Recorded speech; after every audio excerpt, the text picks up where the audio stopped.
Karena aku rekrut tuh tim di toko tuh pelari. Oke. Jadi sales promotionnya tuh Yap, yap. runner. Gitu. Walaupun dia agak bingung-bingung cara menjual ya, tapi ya Tapi saya knowledge-nya ajarin. ada kan? Tapi knowledge-nya ada gitu. Knowledge-nya Yang penting ada. dia berlari. Karena tadi lagi POV aku adalah aku pengen menginfluence orang untuk berlari kan. Jadinya aku men-setting toko pun itu tuh nyaman buat pelari. Oke. Kalau ngobrol nyambung sama pelari, ya kan? Oke. Nah, saya bilang, kita bikin yuk satu komunitas yang ngajarin orang berlari yuk dari basic. Apa isinya? Ya kita belajar strength training, drills, gitu-gitu basic-basic kan. Kalau Salomon yang ada di toko, itu sudah dimodified desainnya sedemikian rupa, memang itu jadi cocok. Karena begini, kalau kita lihat sepatu Salomon sebelumnya yang performance, atlet performing pakai, banget. itu kan atlet Iya. banget kan. Itu kan buat, itu heavy duty banget loh, kena batu, apa segala macam, masuk ke air, ada Gore-Tex-nya, dia nggak nembus, untuk ya kan? alam banget lah. Alam banget kan. Terus warnanya juga identitinya yang paling kuat di mana? Oke. Motor, skate, Extreme sport, ya streetwear, kayak gitu-gitu kan. Nah saya cari waktu itu tuh mungkin 3-4 hari. Saya ke Bali, saya sewa motor, saya keliling. Oke. Keliling, liatin toko Diki.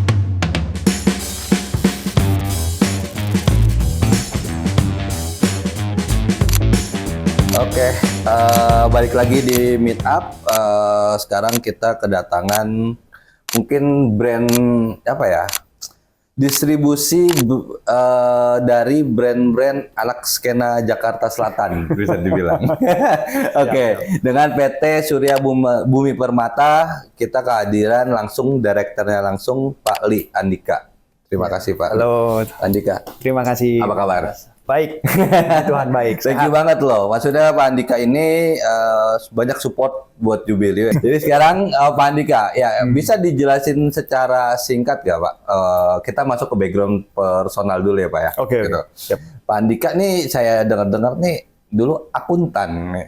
Iya benar. Gitu. Benar. Kenapa bisa terjun di bisnis ini nih Pak? Iya, Gitu. iya. Memang kadang background ini nggak menentukan juga 100% ya. Memang benar saya dulu lulusannya tuh S1-nya akuntansi. Oke. Terus lanjut kuliah lagi ambil master juga magister manajemen sih. Ada hubungannya tapi manajemen keuangan. Tapi lebih fokus ke Manajemen finansialnya. keuangan, iya memang. Tapi itu kan basic dari semua bisnis. Benar, Kan? Keuangan itu kan basic dari semua bisnis. Jadi apapun bisnisnya kan pasti ngitung cuan kan. Pasti. dan harus ngerti baca P&L ya kan dan segala macam. Nah saya rasa saya bersyukur juga dengan background tersebut bisa menjadi apa ya bekal lah ya, bekal atau modal kita kan dalam menjalankan bisnis dan lain-lain sekarang gitu. Oke. Ya ini juga mungkin ilmu juga yang sebenarnya nggak banyak orang tahu tapi common sih sebenarnya. Kalau mau mulai sesuatu bisnis itu bukan produknya dulu atau strateginya dulu. At least yang dibenerin tuh finansialnya dulu bagaimana. Ya. Gitu. Kadang kan ada yang baru jalan bisnis, baru benerin financingnya kan. Accountingnya yang sebenarnya accounting itu seharusnya sudah dipersiapkan dari awal kan. Betul. Gitu. Betul. Jadi istilahnya tuh kalau kita lihat sebuah bangunan atau rumah yang megah ya, biasanya tuh orang itu kan memuji bangunannya. Ya. Mana mungkin kan kita lihat rumah yang megah, fondasinya bagus ya. Nah itu nggak mungkin kan karena tidak terlihat kan. Nah sama seperti company kelihatannya besar, tapi kalau tidak didukung sama finansial yang kuat, yang bagus, laporan yang disiplin, yang akuntabel, transparan dan lain-lain. Nah itu biasanya pondasinya tuh rapuh. Jadi terlihat bagus gitu segala macam ya kan. Bertahan lama. Iya. gitu ya analoginya lah ya bisa masuk itu. Oke. Ini kalau boleh tahu di SBR ini single owner. Oh enggak, kita ada direksi, jajaran direksi. Ada, berarti enggak single owner. Kalau single owner sih aku salut banget ya. Enggak, gitu. Kebetulan aku yang operationnya, jadi CEO-nya. Oke, ada total ada berapa? Ada 5. Ada 5, oke, harus ganjil ya. Biar nggak 50-50, biar nggak pecah. Jadi kalau lagi berantem ada yang nengahin. Iya, benar. Oke, ini menarik sih sebenarnya SBR ini udah lama dari tahun 2016 kalau nggak salah. Iya, kita dari SBP dulu, jadi yang disebutin di awal pakai SBP itu Surya Bumi Permata. Itu memang full sebagai distribusi ya, jadi importir terus distribusi. Lalu kita mulai bergerak ke retail itu kurang lebih sekitar 2 tahunan setelah itu, mungkin berarti sekitar 2018-2019an. Nah itu baru ada Surya Bumi Retailing Oke. SBR. Nah itu yang bergerak dalam bidang retail. Awalnya justru distribusi offline ya ke retail ya.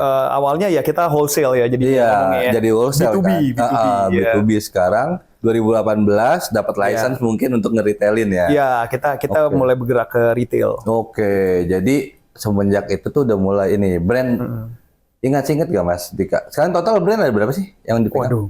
Kan kita ada ya, ratusan sih sebenarnya ya. Cuman tuh dibagi menjadi 3 kategori utama ya. Jadi kita ada bisnisnya di cycling, terus di running performance, sama di lifestyle. Nah itu mungkin kalau digabungin, terutama karena kita lama di cycling. Sebenarnya cycling itu mulainya jauh sebelumnya dari founding fathers kita itu mungkin 30 tahunan yang lalu. Itu udah mulai bisnis sepeda. Nah, itu menjadi core bisnisnya kita. Sehingga sampai di tahun yang tadi 2016-an itu udah banyak brand-brand yang didistribusikan sama SBP pada waktu lalu ya. Jadi kalau ditanya berapa jumlah brand, paling banyak di sepeda. Sepeda ya, apalagi pas corona tuh langsung bener. Gitu kan. Bukan kaleng-kaleng lagi brandnya. Bener. Masih ingat nggak? Tapi SBP-nya masih jalan nggak? Masih jalan sekarang. Masih memegang beberapa brand. Jadi kita bagi lah ya. Jadi kan SBP itu yang megang brandnya, SBR itu yang retailnya. Oh tapi distribusinya hanya ke SBR, nggak ke? Oh nggak. Kita distribusi juga ke B2B channel kita yang lain. Oh ke dev store lain juga. Iya macam-macam ya. Oke. Masih ingat nggak Mas Dika? Brand pertama yang dapat license ya? Kalau dari sejarahnya dulu itu brand sepeda ya. Sebutin mereknya. Ya nggak apa-apa. Oh ya mereknya SRAM. SRAM itu tuh grup set. Jadi kalau sepeda itu pasti jantungnya tuh yang bagian terpentingnya kan di grup set kan, di gear-gearnya itu. Nah itu mereknya SRAM dari US. Oh itu aksesoris pertama berarti? Spare part yang ngomongnya. Spare part ya. Itu part dari sepeda. Ya. Jadi sepeda itu kan kalau dirakit, kita ngomong road bike ya, kan ada handlebarnya, ada saddle-nya, ada frame-nya, ada wheel set-nya. Nah harus ada group set ya kan, untuk yang nyambung ke rantai. Nah kita sebut group set karena satu set itu. Jadi rem, shifter, terus yang bisa ganti gigi gitu kan. Nah kan ada RD-nya, ada FD-nya, terus ada gear-nya. Nah itu satu set itu namanya group set. Oke, berarti berawal dari tadi ya apa namanya? Grup set itu. Grup setnya itu ya. Grup set, lalu dulu tuh kita pegang brand Giant, sepeda Giant. Sepeda Giant ya. Itu zaman dulu lah, awal-awal ya. Iya awal-awal ya. Berarti emang startingnya sepeda. Why? Dari ini agak menarik nih. Dari founding fathers ya. Big boss kita. Oh ada. Memang ada di sepeda ya. Ini. Dulu apa dari hobi atau dari link startingnya? Kayaknya hobi ya, karena dulu punya toko kecil di daerah Taman Sari.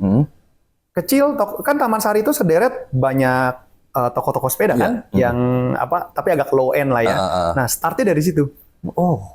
Dari toko kecil tersebut. Masih ada sampai sekarang tokonya. Oh itu jadi legend ya, malah nggak akan ditutup itu mungkin ya. Legend gitu. Itu di Taman Sari. Ini menarik nih. Ini fakta yang dimana SBR dan SBP ini starting inspirasinya dari toko kecil. Toko sepeda kecil. Nah itu bisa dibilang realisasi adaptif ini kalian lewatin semua ya? Benar. Udah melewati berapa ini? Melewati berbagai macam generasi lah bisa dibilang ya, gitu ya. Benar. Oke. Setelah sepeda itu masuk kemana Mas? Nah, waktu tahun 2020 itu kan pas pandemik luar biasa tuh kan peningkatan sepeda. Nah, di situ akhirnya kita mulai berpikir untuk mengembangkan bisnis yang lain. Nah, saat itu yang pertama kali masuk itu brandnya adalah Salomon.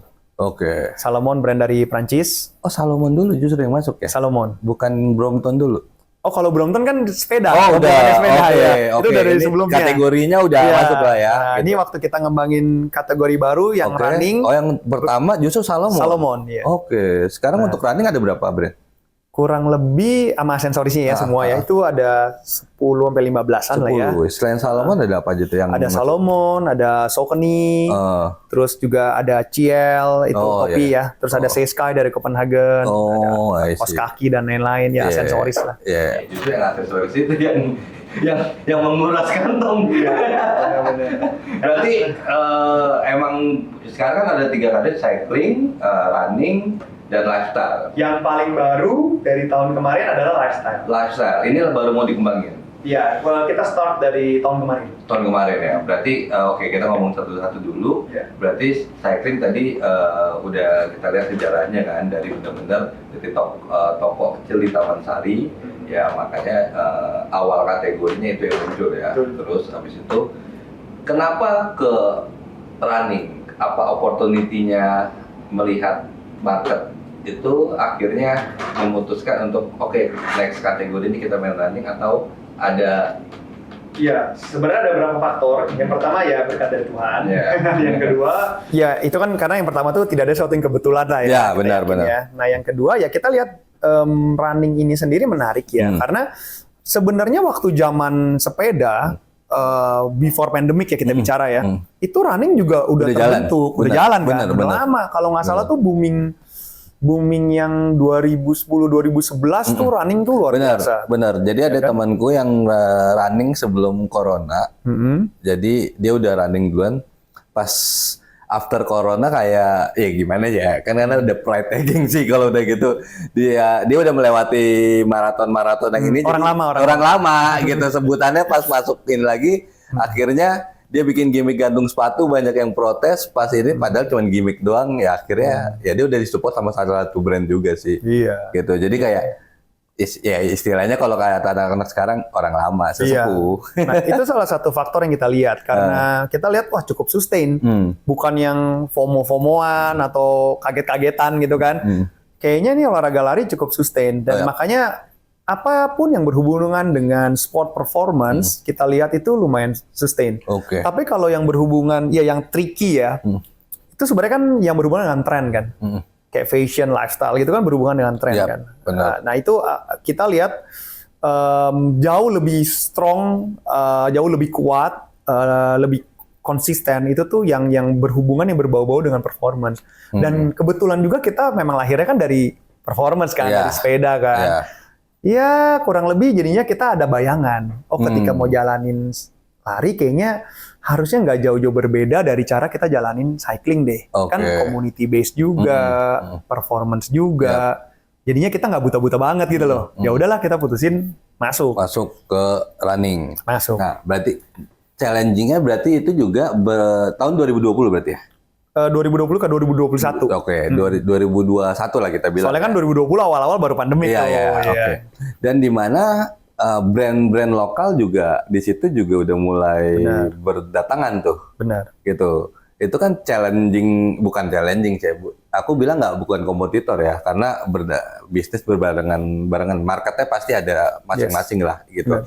Tapi pasti ada challenge tersendiri ya Mas Dika gitu. Jadi untuk menghadapi bisa dibilang tuh after 2021 masih pandemik ya. Gitu. Tapi kan lifestyle-nya udah mulai berubah tuh. Udah mulai hidup sehat. Jadi demand-nya udah mulai terbentuk tuh gitu 2021. Jadi untuk strategi dari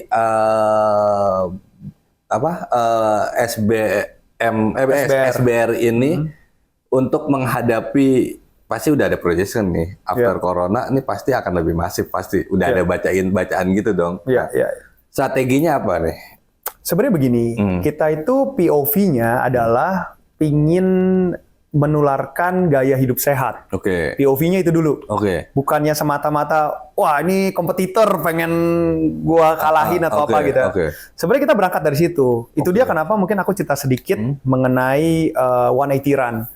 Jadi waktu tahun 2021 kita pertama kali pegang brand, terus sekitar 1-2 tahun kemudian kita mulai langsung buka multi-brand stores. Itu pun dimulai karena kebutuhan. Karena berangkat dari problem di mana aku pengen mulai lari karena kan aku cyclist, bukan runner. Aku belum pernah lari. Heeh. Sementara jual sepatu lari. Iya, Nah, kan iya, berarti iya. kan mesti lari kan. Iya, iya, iya. Nah, waktu itu mau belajar lari bingung kan. Di mana ke GBK nggak kenal juga, terus mau masuk komunitas juga minder. Iya, iya. Dia orang larinya udah kenceng, terus kalau salah lari juga bisa cedera. Terus nggak lucu juga kan, masa awal-awal langsung hire coach. Iya, iya. Kayaknya serius banget gitu kan. Akhirnya gimana ya, pikir-pikir ya, kok emangnya nggak ada ya komunitas yang terbuka yang siapa aja bisa join untuk belajar berlari gitu kan. Nah, karena aku waktu itu nggak nemuin, akhirnya aku bilang sama tim di toko. Waktu itu kita pertama kali buka tuh 180 SPM di SCBD. Tokonya kecil. Sekarang udah nggak ada tokonya. Tapi itu sejarah tuh ya. Tokonya itu pertama kali 180 SPM berdiri. Aku bilang sama anak-anak, karena aku rekrut tuh tim di toko tuh pelari. Oke. Jadi sales promotionnya tuh runner. Gitu. Walaupun dia agak bingung-bingung cara menjual ya, tapi ya tapi saya knowledge-nya ada kan. tapi knowledge-nya ada gitu. Yang penting dia berlari. Karena tadi lagi POV aku adalah aku pengen menginfluence orang untuk berlari kan. Jadinya aku men-setting toko pun itu tuh nyaman buat pelari. Kalau ngobrol nyambung sama pelari ya kan. Nah, saya bilang kita bikin yuk satu komunitas yang ngajarin orang berlari yuk dari basic. Apa isinya ya, kita belajar strength training, drills, gitu-gitu basic-basic kan. Ya udah coba deh kita buka undang-undang di Instagram gitu-gitu kan. Pertama kali saya adain 3 orang doang. 3 orang pun saya sama 2 tim saya. Gak ada yang datang. Gimana Pak ini nggak ada yang datang, undang-undang orang, nggak apa-apa, konsisten. Yang penting kita aja yang belajar terus. Benar. Singkat cerita dari sana, mulai tuh orang berdatangan. Belum zaman pelari culture nih yang datang nih. Yang datang kayak pakai, mohon maaf, kayak jersey bekas event yang masih nggak matching kayak gitu. Bekas apa? Partai gitu enggak ya? Bekas baju outing kantor Iya, gitu kadang ya. pakai baju bola gitu. Tapi orang yang benar-benar niat pengen tahu belajar berlari. Berarti kita tepat dong. Apa yang kita lakukan kan? Yang datang orang yang tepat gitu, yang kita harapin. Benar ya, emang mau belajar ya. Karena saya seperti yang saya sharing sebelumnya gitu loh. Saya melihat pun orang-orang tuh berubah gaya hidupnya gara-gara mulai berlari. Dari teman-teman yang selama ini mungkin merokok, kebiasaannya, pulang malam, minum, segala macam.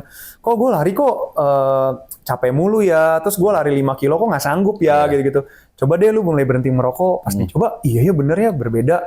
Terus pas tidurnya cukup, iya ya bener ya berbeda. Jadi ini bener-bener life-changing sport. Ya kan, life-changing banget gitu, merubah kehidupan seorang. Nah, itu POV yang kita tangkep. Itu yang saya share kepada tim saya. Tahu nggak sih, orang yang datang itu bukan semata-mata ini brand saya lebih bagus daripada brand sebelah. Sepatu saya lebih hebat daripada sepatu sebelah. Bukan semata-mata itu. Tapi yuk kita mulai berlari.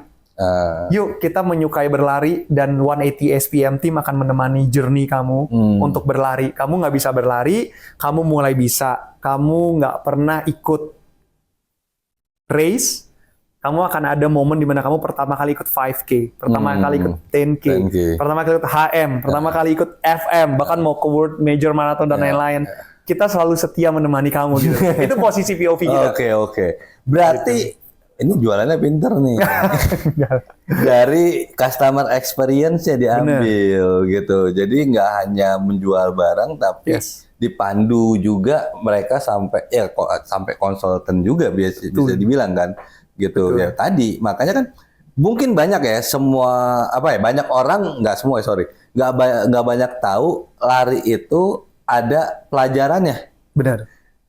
Yang tahu kan hanya belajar aja, hanya lari aja gitu kan, hanya sekedar ngejar pace atau gimana gitu kan. Nah itu bahaya, jadinya kan cedera, cedera kapok. Nah itu, nggak mau lari lagi. Nah juga orang itu sebenarnya untuk lari kan olahraga termasuk berat ya, bisa dibilang ya Mas. Iya, rentan cedera. Rentan cedera kan gitu, dan sepatu yang cocok tiap kaki kan beda-beda kan. Betul banget. Nah itu kan yang bisa dibantu oleh SBR ya, konsultasi itu kan. Biasanya kan ada kaki yang napaknya udah lurus ya, ada yang agak ini gitu.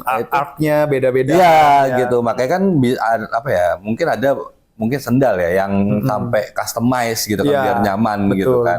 Gitu. Berarti yang dijual itu masuknya bukan dari produk ya, bukan dari teknologinya. Makanya gitu. saya selalu training terus ya tim kita yang ada di toko. Jadi kita tuh punya tagline kan, toko kita tuh 180 SPM itu adalah community based running specialty stores. Oke. Itu yang harus dicuci otaknya tuh ya tim kita semua ya. Kenapa? Karena community based kita engage sekali dengan komunitas, sangat engage. That's why mayoritas toko kita tuh ada di luar mall, supaya kita bisa gampang melakukan activity kan. Nah, running specialty store, nah ada kata specialty-nya di sana kan. Kita tuh juga menyiapkan alat. Jadi ada 3D food scanner. Jadi kalau tadi ada bentuk kaki yang aneh, itu bisa dibaca sama 3D food scanner kita. Kita bisa siapin support dari kayak insole-nya untuk menyesuaikan, untuk support kakinya. Oh, berarti customize juga bisa ya? Bisa. Gitu ya. Jadi ini apa ya? Ya maksudnya kalau misal ya ini bukannya go body sih, bukan ini shaming ya, tapi kalau ada yang sedikit unik atau berlebih kakinya agak beda gitu ya. Bisa dikoreksi. Bisa dikoreksi ya, betul, gitu. Betul. Oke, gitu. Itu menarik sih maksudnya. Ternyata di SBR itu nggak hanya jual brand-brand ternama yang sudah ini. Aku selalu bilang sama mereka kan, jangan sampai orang datang ke toko, kamu cuma jelasinnya, iya Pak silakan ini sepatu merek A, harganya sekian lagi diskon loh. Nggak begitu, tapi masuk ke toko, halo Om, apa kabar? Om biasa lari di mana? Dalam waktu dekat Om daftar race apa? Terus seminggu berapa kali lari? Nah dari situ pertanyaan-pertanyaan tersebut kita gali supaya memprofiling customer ini cocoknya dengan sepatu yang mana? Atau dia bahkan beginner. Iya betul. Gitu. Karena kan tagline toko itu udah masuk specialty stores. Mau nggak dia masuk ke situ udah pasti mau lari kan? Bener. Gitu. Ya. Ya itu tricky sih sebenarnya ya. Tricky yang sebenarnya jadi memfilter kan. Betul. Jadi ya mungkin ada juga ya yang masuk cuman lihat-lihat doang, ada juga pasti kan. Ya, tapi ada. Dengan ada kata spesialis itu mungkin yang datang udah pasti majority yang akan mau lari atau pelari. Sebenarnya dari namanya juga udah memfilter banget ya. Udah memfilter banget Mas. Namanya 180 SPM, siapa yang tahu 180 SPM itu apa? Saya juga nggak tahu. Nah kan, itu aja udah memfilter. Itu apa tuh? Ada yang tahu nggak? Yang tahu saya kasih hadiah nih. itu apaan? Jarak bukan? Itu apa? Jadi 180 SPM itu 180 stride per minute. Stride per minute itu RPM. Oh. Kalau pelari wajar seorang pelari itu dia 180 langkah stride per menit. Per menit 180. Itu normalnya. Normalnya kalau pelari ya. Kalau benar pelari. Ada yang di atas itu nggak Mas? Ya ada aja. Cuman kalau wajarnya tuh 180. Ini average-nya normalnya ya. 180 PM. SPM. SPM ya. Oke. Makanya nama tokonya 180 SPM. Itu aja orang udah memfilter kan. Itu enggak ya. Itu aja pun yang enggak kayak gue yang nggak ngerti mungkin nggak akan masuk mungkin. Atau mungkin kalau gue mau mulai lari mungkin gue akan masuk. Gitu kan. Dari situ udah itu memfilter. Makanya tadi kalau bicara memfilter dari nama toko aja kita udah set untuk memfilter orang yang masuk. Oke. Jadi benar-benar emang dibentuk. Kenapa dibentuk itu Mas? Namanya? Enggak, maksudnya kenapa langsung ini kan baru nih. Gitu. Kenapa langsung memfilter itu? Kenapa nggak? Biasanya kan kalau bisnis kan ya di open aja dulu, abis itu kita kerucutin. Nah ini pertanyaan bagus. Jadi di dalam piramida itu kita ambil yang niche. Ya kita nggak bisa mengambil semua-muanya kita mau kan. Kita harus pilih. Kita mau ambil yang di bawah, yang tengah. Nah kita memang sengaja menempatkan diri kita ngambil yang atas. Kenapa? Balik lagi kepada cerita saya yang sebelumnya. Waktu di sepeda, kita hanya mainnya di niche market. Di tier A market. Nah jadi karena dengan pengalaman itu, saya nggak berani coba-coba main ke yang lain, terlalu beresiko. Karena kita tahu customer profile kita semua, ya saya ambilnya yang di situ. Karena jauh lebih loyal juga ya. Iya. udah kebaca lah gitu. Caranya begini. Iya. Oke, berarti ini menarik sih, maksudnya berarti ya itu karena kan bisnis. Emang kita udah tetapkan market di sebelum bisnis nih, Mas Dika ya. Pasti kan kita mau mungkin middle up gitu kan, middle low gitu. Tapi SBR ini langsung benar-benar up. Iya. Gitu, nggak ada middle gitu. Iya, medium high lah. Iya, bisa dibilang lah. Mungkin ya banyakan high-nya kan gitu. Karena dari segi, bukan dari brand atau harga aja ya, tapi dari segi desain store-nya pun, dari penamaannya pun itu udah memfilter banget. Betul. Gitu. Jadi emang udah langsung ya yang ketangkep ibaratnya ikan yang pas ya. Betul, makanya Gitu. ya itu kita perlu identitas yang jelas dalam berbisnis. Jadi kita buka toko pun identitinya apa? Orang ingat 180 SPM tuh ingat apa gitu, menjadi top of mind-nya orang gitu. Oke. Karena kan kalau kita terlalu campur-campur apa orang jadi nggak ingat gitu loh. Nah, untuk marketingnya sendiri nih, kita masih di kategori running nih, Mas. Ya. Gitu. Ini kan dari internal SBR-nya ini marketingnya influencer pasti kan menggunakan Ya, KOL, KOL ya, gitu benar. pasti kan, gitu. Pasti. Tapi kan banyak juga nih, ini terserah nih mau tanya atau enggak nanti ya. Banyak juga yang jadinya nggak hanya untuk sport, tapi untuk lifestyle. Sepatu-sepatu sport sekarang kan, Ya. gitu. Jadi kayak ya agak menyimpang ya sebenarnya sneakers ini untuk sneakers sport dipakai untuk sneakers walking gitu kan, Ya. gitu. Itu kan yang sebenarnya ya jadi fashion lah ibaratnya. Iya. Ya mungkin banyak juga yang kayak mungkin Salomon itu kan akan apa ya sebenarnya bukan pelari yang beli. Iya. Gitu sebenarnya juga bukan orang trekking atau bukan panjat tebing gitu Iya, kan. iya, Tapi ya untuk fashion aja gitu. Nah, itu tanpa di set tuh, Mas. Iya, sebenarnya banyak pengaruh juga dari global marketing.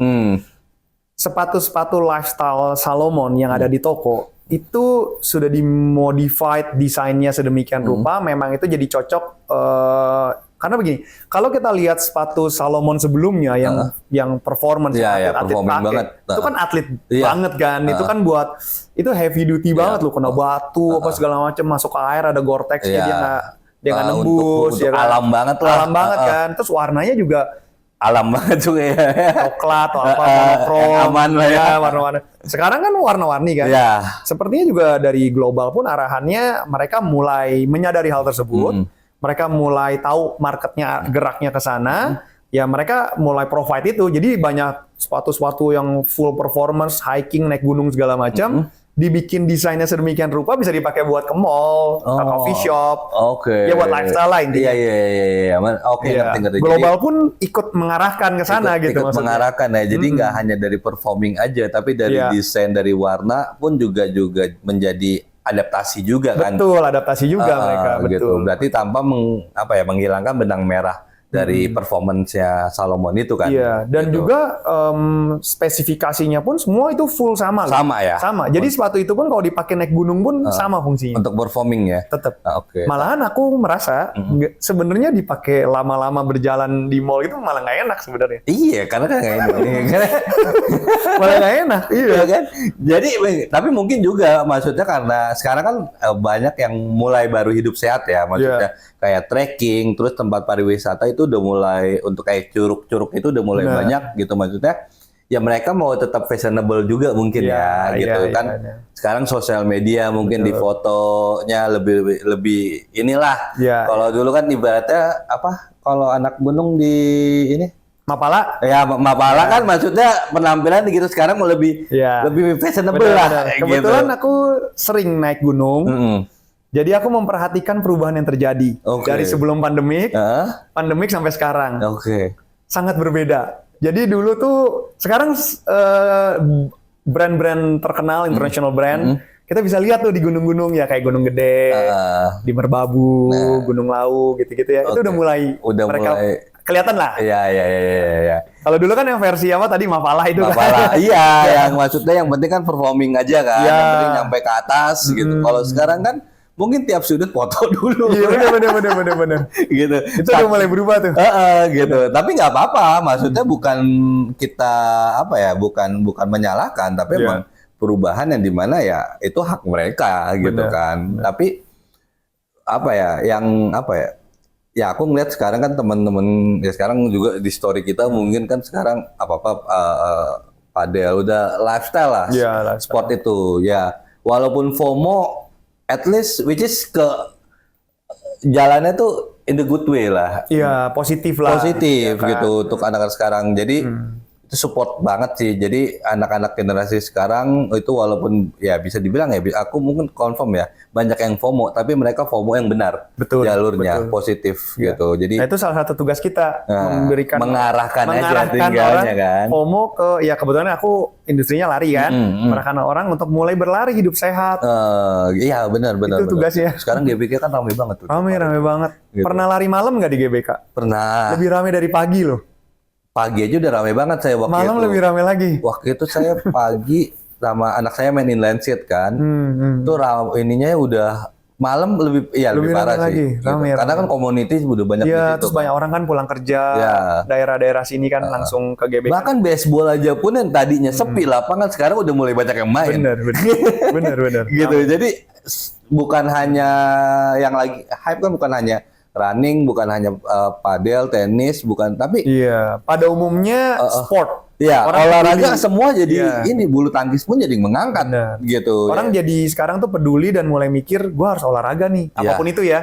Tapi yang penting gua harus olahraga nih. Bener. Supaya sehat gitu. Ya, gitu. Jadi bisa dibilang udah karena udah menjadi lifestyle ya Mas ya. Iya. Udah jadi konsumsi sosial media mungkin kan gitu. Jadi ya itu tapi nggak apa-apa, FOMO-nya jalur yang benar gitu. Kalau zaman dulu kan kacau lah, jangan disebut lah.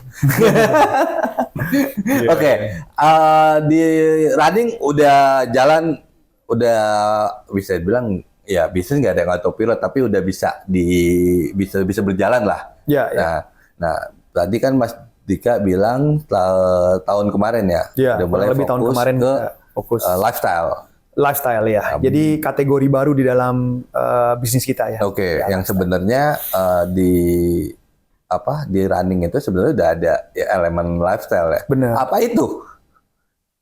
Jadinya kalian membuka kategori lifestyle? Ya mungkin salah satunya terinspirasi karena kan waktu ngerjain marketingnya, activation, event dan lain-lain ketemunya sama orang-orang lifestyle. Ya terinspirasi lah. Oke. Ini lifestyle-nya kategorinya ini lebih kemana Mas? Apparel ya, jadinya satu apparel, satu lagi footwear. Jadi sekarang kita baru pegang dua brand lifestyle. Satu Dickies, ini nggak apa-apa sebut merek ya. Satu Dickies, satu lagi sabun dari Korea. Sabun Korea, oke. Dickies, ini kan cukup agak menyimpang Mas, secara lifestyle. Ya salah satu saya sebagai dulu anggota skateboard gitu kan, dan running itu kan agak berbeda nih, misalnya secara behavior orangnya, karakter orangnya itu agak berbeda kalau saya bilang ya, mungkin dari point of view saya ya, Dickies kan lebih ke street sport gitu bisa dibilang ya, main di jalanan skate atau mungkin cara orang ngobrolnya, nongkrongnya, anak-anaknya, komunitasnya pun tuh beda gitu. Jadi nyebrang banget gitu. Banget gitu. Apa emang sengaja mau diambil arah ke sana? Enggak juga sih. Tadi balik lagi nomor satu ya nggak ada yang tahu ya. Mungkin kesempatan datang. Terus tim kita coba analisa, kita melakukan feasibility study, bisnis ini bisa nggak dan lain-lain. Karena Dickies itu kan bukan baru, brand tua, 100 tahun lebih. Setelah kita pelajarin, balik lagi, kalau ini bisa kuat, ini bisa, pertama dari brand dulu ya. We have to believe di brand, itu dulu. Jadi brand yang kita pegang sekarang, itu brand yang harus kita, kalau gue bilang suka tuh kayaknya terlalu subjektif ya. Brand yang kita believe. Kita hanya mau ngerjain brand yang kita believe aja. Itu syarat nomor satu. Untuk mengkurasi brand-brand ini ya. Nah, waktu kita dapat Dickies itu nggak langsung instan gitu aja sebenarnya. Ya, kita lakukan analisa dan lain-lain, terus kita yakin dengan brandnya, ya udah jalan. Pasti analisanya lebih deep dibanding Pak Salomon kan? Iya. Ya karena maksudnya dari cycling terus ke running terus ke lifestyle Dickies ini nih. Dickies ini kan ya aku bilang tadi kan, karena mungkin aku dulu di dunia brand-brand Dickies dan teman-temannya lah bisa dibilang kan ya, karena biasanya dengan outfitnya juga agak beda kan dari secara anak-anak community dari running ini kan gitu. Tapi penetrasinya gimana tuh Mas? Tetap community? Ya, karena boleh dibilang keahlian kita di situ. Ya community based banget sih. Jadi kita berangkat lihat kita pelajari dulu nih. Oke, Dickies ini tuh identitinya yang paling kuat di mana? Oke. Motor, skate, Ya, extreme sport, ya streetwear, kayak yes, gitu-gitu kan. Nah, saya cari waktu itu tuh mungkin 3-4 hari. Saya ke Bali, saya sewa motor, saya keliling. Oke. Keliling, liatin toko Dikis, ya ada beberapa toko yang jual Dikis lah ya. Terus komunitas, apa segala macam. Saya benar-benar spend waktu buat bengong, ngeliatin, merasakan si brand ini jalannya bagaimana, terus orang-orang seperti apa, profilnya dan lain-lain. Nah dari situ kita coba match dengan guidance atau arahan dari principal. Kan kita juga kok komunikasi intens sama principal kan. Oke, ke depan kamu mau bawa brand ini seperti apa dan lain-lain. Nah dari situ kita mulai susun kerangkanya. The grand design-nya Dikis di Indonesia mau dibawa kemana. Oke. Karena kita nggak mungkin, ya udahlah yang penting masuk-masuk dulu aja. Nggak mungkin gitu. Kita harus punya grand design, ini brand, dipersonakannya seperti apa, mau dibawanya arahnya kemana supaya kuat. Yap. Sekali saya bikin sesuatu tuh identitinya kuat. Dan orang bisa langsung mengenali dan mengerti. Nah, akhirnya kita lihat Dikis ini terlalu maskulin. Ini kesimpulan kita ya setelah lakukan itu ya. Dikis ini maskulin banget. Kayaknya kalau kita buka di mall, sementara orang yang di mall tuh kan banyak juga female kan. Female pas ngelihat drum oli, ya kan, motor, mesin-mesin, itu kan kayaknya nggak masuk ya. Nah, salah satu yang rencana kita adalah bagaimana cara kita meningkatkan customer female. Makanya adalah tetes di store Dikis itu yang tadi ditawarin itu ya. Iya ada campaign Dikis Speaker. Iya, itu ya. Untuk membuat Dikis tuh lebih inklusif, lebih bisa orang tuh siapapun bisa masuk. Bahkan bisa dipakai untuk orang kerja, dipakai untuk orang ke mall, dipakai untuk orang nongkrong gitu. Nggak hanya dipakai hanya untuk cowok-cowok yang naik motor. Ya, gitu. Jadi profilingnya dilebarkan lah ya, gitu. Itu dia. Itu yang kita lagi bangun. Lagi bangun ya. Yes. Oke. Ya soalnya di Bali ketemu Jering nggak? Jering kan? Iya. Kebetulan belum ketemu. Belum dia masih kan? Dia langsung ke prinsipal lah BBA. Iya. Kita kurang tahu sebenarnya sih. Aku belum kenal soalnya. Oke. Gitu. Jadi tapi kan kalau ngambil ini barang dia saat ini sih masih belum masih langsung ke prinsipal kayaknya lah ya. begitu, Gitu. Ya karena Dikis itu di Bali emang dia karena salah satu-satunya mungkin ya yang di-endorse sama. Berarti orang lama nih. Orang lama Dikis nih. Satu-satunya dia yang di-endorse langsung sama prinsipal itu dia gitu. Nggak ada lagi di Indonesia gitu. Makanya kalau udah Dikis udah Jering udah lekat banget tuh. Tapi trikinya kita juga harus mempertimbangkan gini, kita nggak boleh menghilangkan DNA dari brandnya. Ya bukannya mentang-mentang, oh ya Dikisnya mau ditaruh di mall nih, harus ada female, terus kita kehilangan DNA Dikisnya yang workwear inspired-nya itu, nah itu bahaya tuh, itu nggak boleh. Jadi satu sisi kita tetap jagain, tapi satu sisi kita justru memperlebar customer profile kita. Oke. Trikinya di situ tuh. Itu ininya ya, PR-nya ya, justru ya. Gitu. Jadi, ya benar sih. Tampilannya maskulin, tetap itu karena DNA-nya ya. Gitu, DNA-nya maskulin, tapi bagaimana profilingnya itu dilebarkan. Karena maskulin itu nggak hanya berada di satu titik itu, mungkin nggak hanya di orang bengkel aja dibilang maskulin kan. Orang kantoran juga bisa dibilang maskulin gitu ya. Betul. Oke. Menarik. Total ada berapa store untuk Dikis? Saat ini 4. Di mana aja Mas? Ada di Asta, ada di Plaza Senayan, Gandaria City, Grand Indonesia. Oh, satu lagi baru buka di Mall of Indonesia. Hari ini ya. Enggak, kalau yang Dikis sudah buka. Hari ini Salomon. Oh, Salomon Dikis sudah buka 2 minggu. 2 minggu yang lalu. Berarti total store berapa tuh Mas? Dikis. Enggak, total store dari semua. Semua sama toko sepeda. Kurang lebih 39-an. 39. Dan nggak semua di mall dong pasti dong? Enggak. Kan kayak 180 SPM banyak di luar mall. Toko sepeda juga semuanya di luar mall. Oke. Terus tadi yang satu lagi untuk brand lifestyle-nya yang dari Korea ya? Iya, yang paling baru kita pegang Sapun. Sapun, itu brand untuk apa ya? Footwear wanita ya? Nah ini menarik nih, dia masuknya pinter nih. Untuk lifestyle kategori baru, ngambil Dikis yang gentle banget. Terus ngambil satu brand, apa Mas tadi Mas? Sapun. Sapun itu yang Korea banget, yang cewek banget nih. Ini trik marketing ketahuan nih. After ini dipisah nih untuk apa brand ketiganya apa nih? Apakah yang cowok, apakah yang cewek? Iya, iya, iya. Oke, Ya, untuk sabun itu melengkapi udah itu. lama ya Mas ya, brand dari Korea itu? Sebenarnya belum terlalu lama. Sabun tuh kurang lebih baru 10 tahunan. Berarti brand termuda bisa dibilang Iya, di SBR iya, ini ya? betul, Oke. Cuman kita lihat sabun itu saya menyimpulkan sabun itu 3 hal lah ya. Yang pertama dia harganya masuk affordable lah, Oke. nggak mahal, nggak yang murah juga, jadi middle lah ya. Karakter cewek lah ya, Ya, untuk itu belanja ya. buat orang-orang yang bekerja di kantoran lah ya, maksudnya gitu, itu bisa dipakai.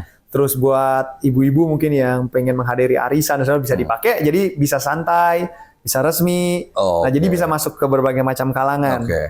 Nah, itu jadi satu affordable, satu daily wear ya, bisa dipakai mana aja. Yang satu lagi ya dari Korea ya, karena Ya. kan aku lihat banyak banget yang Korean inspired. Ya, propaganda mereka. Ya di Indonesia ini kan banyak banget ya yang Korea-Korea gitu, dan kebetulan ya aku rasa cukup disupport juga karena dia kan banyak KOL-nya kan dari Ya. K-pop, artis Ya, ya. Korea dan lain-lain gitu. Tapi maksudnya ini bedanya ya kan ini footwear ya. Bedanya sama yang brand-brandan apa Mas ini? Strength-nya? Sabun ini sih karena saya nggak pernah coba ya. Iya iyalah. Kalau Katanya itu agak sih, serem ya. ya katanya nanti boleh coba deh kalau teman-teman pas kebetulan ketemu sabun. Katanya pas sekali dicobain tuh ini nyaman.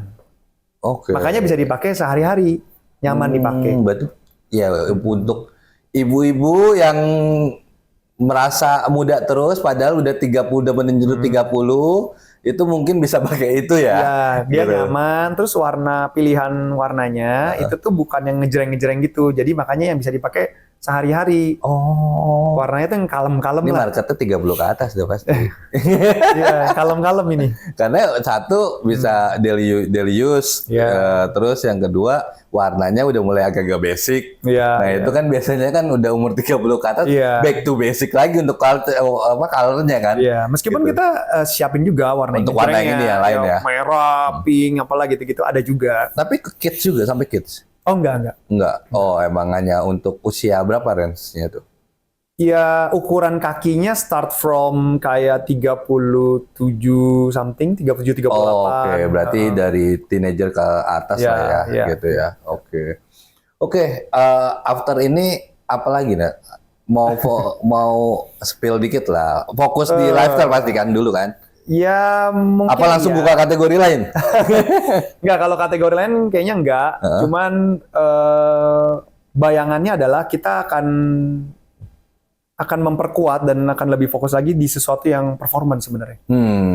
Oke. Saya belum tahu apa.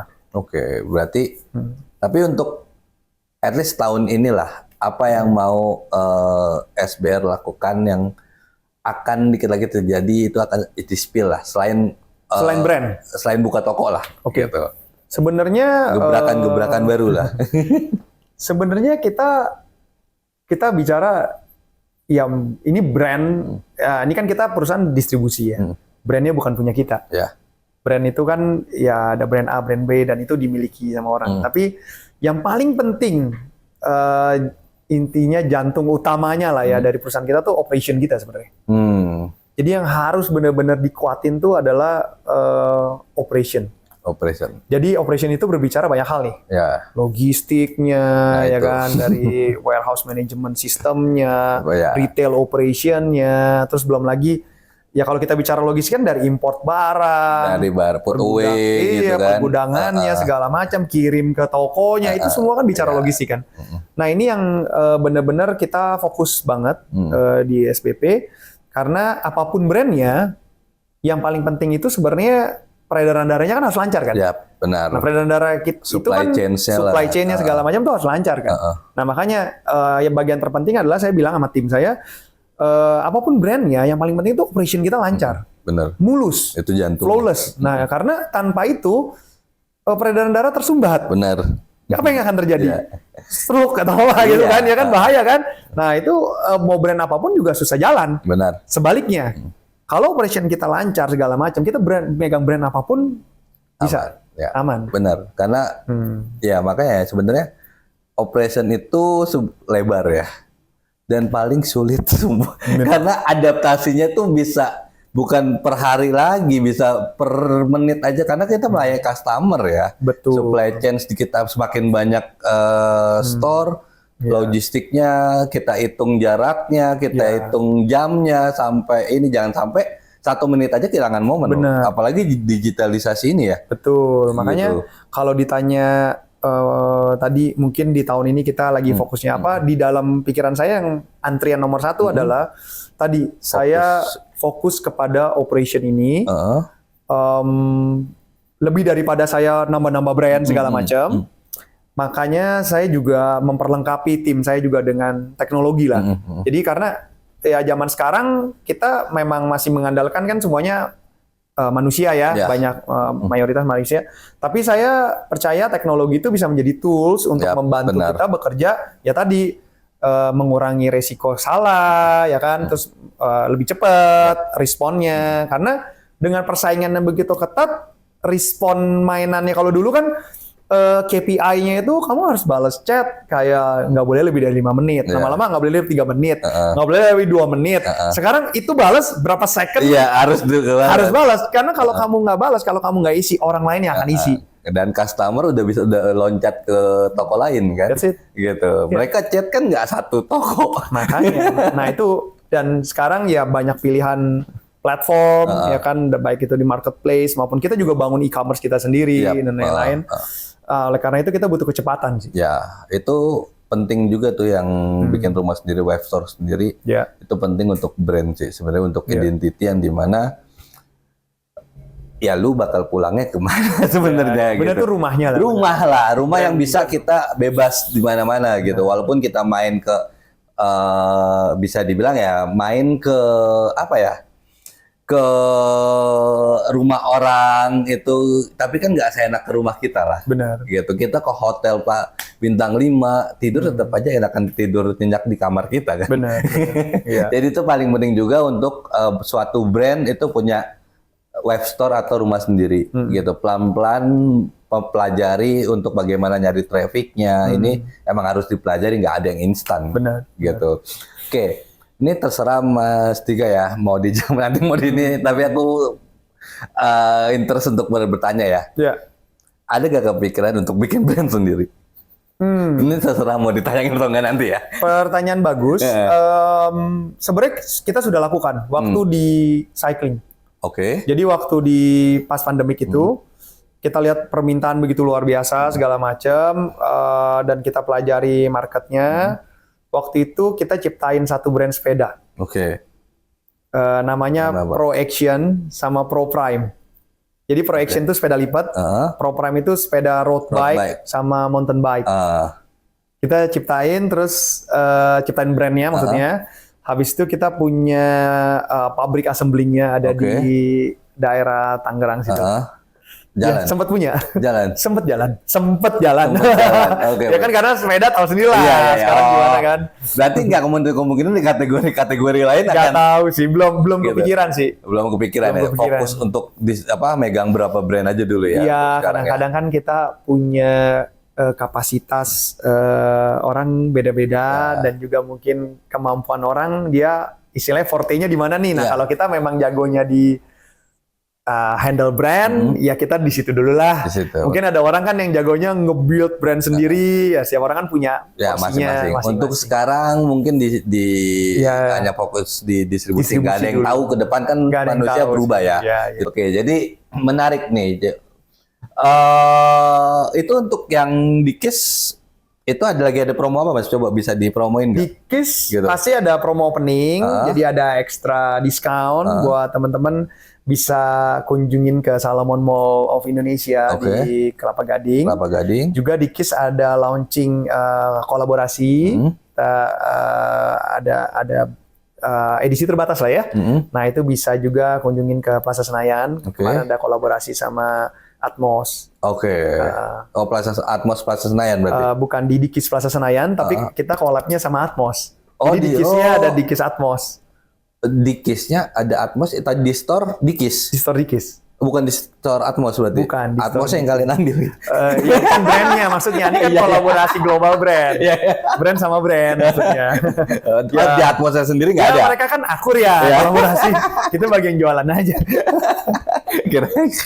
Oke. Iya. Tadi untuk yang di Asta ada juga customer experience yang di KIS itu apa tuh Mas? Bisa dijelasin? Ya, Asta itu toko Dikis paling besar. Ya tadi ada event, lagi ada event ya? Oh, waktu itu di Asta itu kita ada kolaborasi sama Harley Davidson. Oke. Jadi waktu itu kita Harley Davidson undang komunitas Harley datang ke sana untuk launching koleksi kolaborasi dengan Harley. Lalu yang campaign yang kita lagi kerjain sekarang adalah Dikis Makers yang tadi saya cerita.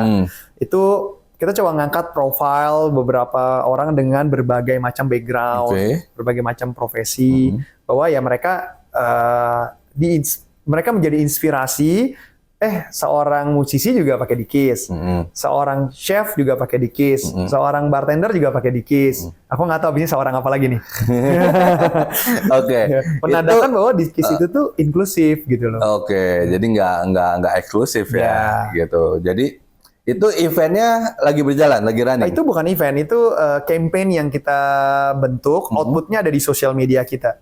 Oh, di Instagram. Oh, jadi akan di-upload di Instagram ya, gitu. Ya. Jadi kalau kalian yang merasa profilingnya, kalian manly, tapi profiling kalian nggak match mungkin, tapi kalian merasa manly dan apapun profilnya itu bisa ke Dikis di Asta ya. Ya, nanti dibantu di styling lah ya. Di styling kita. tuh. Ya, bisa dibawa pulang gak tuh? Ininya buat buat bajunya. Ya bisa, habis di tap kartu kredit. Aman aja, gitu bisa. Aman aja gitu kan. Oke, jadi maksudnya ada fashion stylistnya juga ya berarti ya? Ya nanti dibantu sama tim kita lah. Tim kita kan suka aku bilang tuh sama anak-anak, mereka mesti kreatif. Mereka tuh mix and match sendiri, outfit mereka pun mereka mix and match sendiri, supaya bisa menginspire orang. Ini kan sebenarnya Dikis ini kan brand bisa dibilang ya, mungkin bukan dari angkatan saya lagi, bukan orang lama lagi, bahkan orang yang paling lama gitu. Nah ini juga challenging juga kan Mas, ngangkat Dikis ini. Ini kenapa saya selalu ngangkat Dikis, karena saya yang paling itu sih Mas, gitu ya. Ya, ini challenging banget loh Mas, dan maksudnya ya tiap challenge kan pasti ada pelajaran yang diambil banyak kan, gitu. Ini bagaimana mengadopsi untuk anak-anak sekarang nih Dikis ini? Ya, ini pertanyaan yang sulit dijawab ya, karena ini yang saya sedang kerjain. Jadi justru PR-nya itu gitu. Bagaimana nih cara mendeliver message-nya Dikis dengan bahasa ke anak sekarang supaya nyampe. Nah, ini yang kita kemas, makanya salah satu campaign yang tadi kita bikin, Dikis Makers dan sebagainya, itu cara kita mentranslate brand Dikis ini nih untuk anak-anak Gen Z atau anak-anak zaman sekarang lah kita sebutnya lah ya. Itu supaya relate dengan mereka.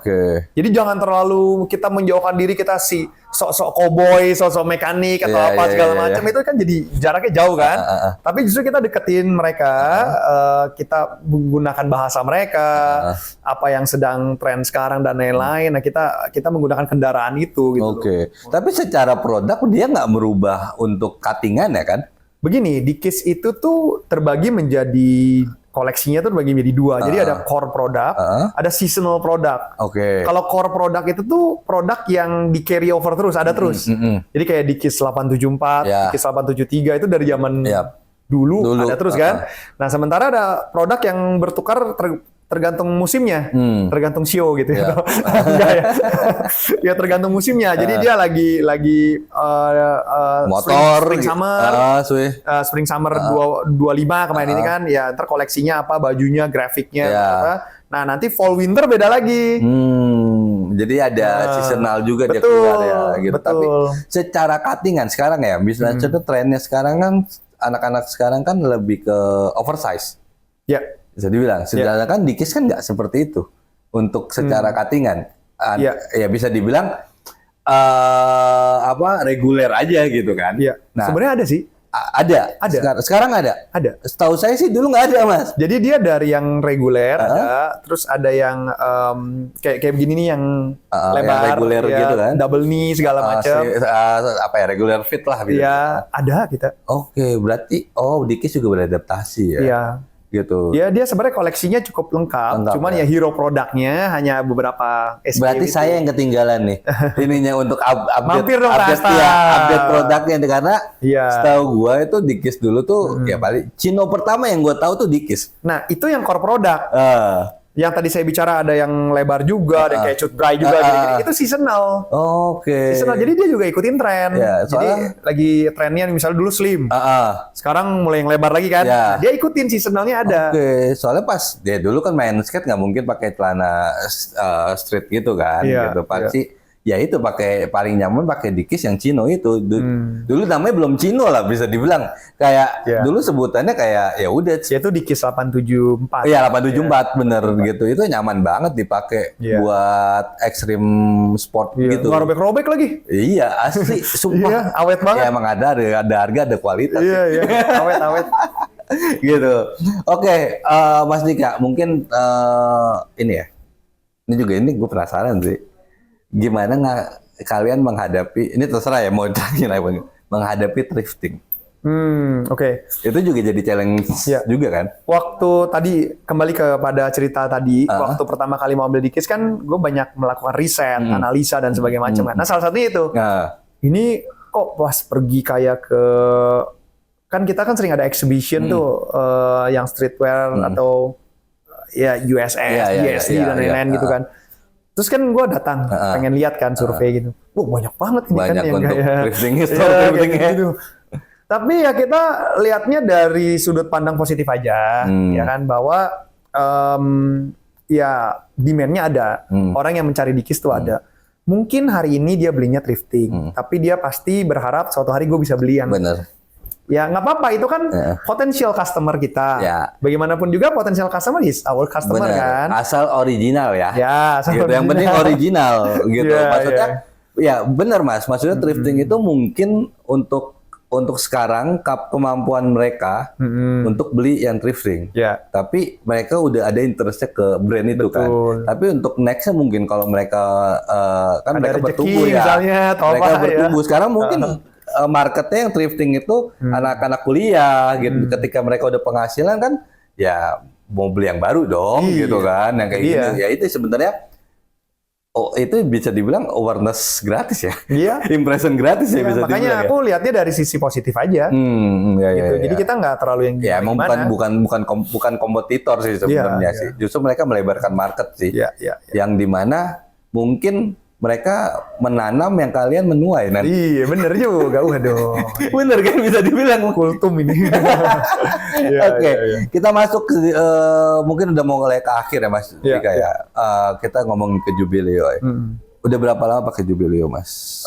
Kita baru di tahun ini. Tahun ini ya, baru mulai. Udah live ya berarti ya tapi ya? Iya, sudah. Oke, sebenarnya project kita kan ada beberapa. Jadi mungkin sekitar 80%-an lah udah live. Udah jalan ya? Ya udah jalan. So far gimana Mas experience-nya? So far ya sangat mempercepat ya. Maksudnya efisiensi itu kan perlu banget ya di masa-masa saat ini ya. Jadi memang ini berangkat dari kebutuhan awalnya. Saya ini butuh nih waktu itu. Karena kan kita punya ERP sendiri. Kita bangun ERP sendiri segala macam. Tapi ada satu hal yang balik lagi karena saya pengennya peredaran darahnya sangat lancar. Kok ada hal yang bottleneck nih di sisi waktu kita handle channel marketplace. Karena kita multi channel beberapa ini, kok aku melihatnya tim ini kurang efisien. Mau berapa banyak lagi tambah orang ya kan? Karena tambah admin lagi, balas chat, tambah admin lagi, upload. Satu brand harus satu tim. Wah, ini mau sampai kapan? Saya rasa ini nggak solusi kan? Emang nggak ada sentuhan teknologi apa yang bisa mengefisienkan ini gitu kan? Nah, akhirnya saya cari-cari. Ketemu beberapa ini. Pertama kali saya tahu Jubileo itu, ini nggak apa-apa kan cerita ini? Nggak apa-apa. Iya, waktu saya pertemuan sama Blibli. Blibli itu undang merchant di Hotel Mulia waktu itu. Terus kan dia ceritain lah dia pakai Jubileo bla bla gitu. Ini beli-belinya atau fast ya? Fast, iya dia kan iklanin Fast. Iklanin Fast, Ya, oke. terus kita ngobrol-ngobrol, terus akhirnya dia ada sebut lah, dia sambil cerita, oh ya Fast ini pun pakai Jubileo gini nih. Ya, belakang. Oh, Jubileo itu apa ya, gitu-gitu kan. Terus ya udah dari situ saya kebetulan sama tim saya minta mereka cari kan. Cari dong vendor dong. Vendor yang bisa mempermudah pekerjaan kita nih. Gue pengen balas chat nih dalam satu platform. Iya, platform gitu itu gimana gitu kan, sama upload dan sebagainya itu gimana. Ya mereka cari-cari ya udah dapat referensi itu kan, akhirnya nyari. Langsung Jubileo. Justru kita yang nyari. Ya. Langsung Jubileo. Jubileo ya. Kan kompetitor sekarang banyak. Iya nggak tahu hokinya dapetnya Jubileo. Ya. Okay. Langsung panggil ke kantor kan waktu itu meeting dan lain-lain. Saya utarakan kebutuhan saya. Ya udah gitu aja jalan. Ya mudah-mudahan ya pas meeting mungkin nggak 100% tercapture ya. Tapi which is hampir 100% apa yang dikendalakan oleh Mas Dika udah bisa ke-capture sama Jubileo kan. Sebenarnya seingat saya waktu itu sales dari Jubileo itu menjelaskan cukup detail dan fiturnya Jubileo itu jauh lebih banyak daripada yang saya pakai sekarang sebenarnya. Oh justru over ini. Iya, overspec. Fiturnya sebenarnya banyak. Tapi kan saya punya ERP sendiri. Nah itu udah banyak juga yang di cover sama ERP saya. Tapi secanggih-canggih ERP saya masih butuh yang ada di fiturnya Jubileo gitu loh. Jadi makanya saya masih pakai Jubileo. Oh, berarti pakai 2 sekarang ya? Iya, pakai karena API integrasi. Iya, API. Kita pakai API. Oke, itu bikin sendiri ERP-nya? Atau iya, saya punya tim IT sendiri. Punya tim IT sendiri. Ya siapa tahu bisa diganti Jubileo semua. Iya, siapa tahu kita bisa kerja sama maksudnya gitu ya. Karena kan dari WMS-nya kan kita juga udah full juga kan. Nah, itu aku juga lihat kan ada WMS segala macam. Gitu. Nah, di situ wah, yang ini kita udah punya, yang ini kita punya. Nah, yang saya perlu adalah yang tadi tuh multi platform itu tuh. Nah, itu lagi kita kerjaan. Iya, nah itu. Nah, kita demand-nya udah mulai banyak nih WMS kan. Kayak kemarin kita ke setup Mega Printis, terus apalagi ya Eagle juga kita akan mau ininya untuk setup gudangnya lah gitu. Jadi banyak juga sebenarnya itu tadi operasional itu peredaran darah yang penting. Jadi banyak juga brand itu yang peredaran darahnya agak mandek gitu. Yang sebenarnya ya ketika mandek akan terjadi penyakit kan gitu. Jadi ya kita mungkin akan nge-stretch menjadi konsultan itu sih gitu dalam udah berjalan sih tapi kita masih nggak belum open ke semua klien sih. Sebenarnya yang menarik tuh UMKM sih. Sekarang kan UMKM kan mulai bertumbuh banyak. Mereka tuh butuh edukasi bahwa itu tuh penting loh. Kan mereka kan mikirnya marketing gitu-gitu kan. Benar. Mereka butuh diedukasi tuh bahwa operasional bahkan warehouse management system segala macam itu sangat penting sih. Oke, so thank you buat waktunya dan congrats buat opening Salomonnya di Mall of Indonesia ya. Jadi total sekarang 39 store ya? Iya, kurang lebih 39. Gitu. Dan jangan lupa ke Dikis Asta untuk campaign ya. Thank you, Mas Dika. Terima kasih. Thank you. Wah, it's a wrap.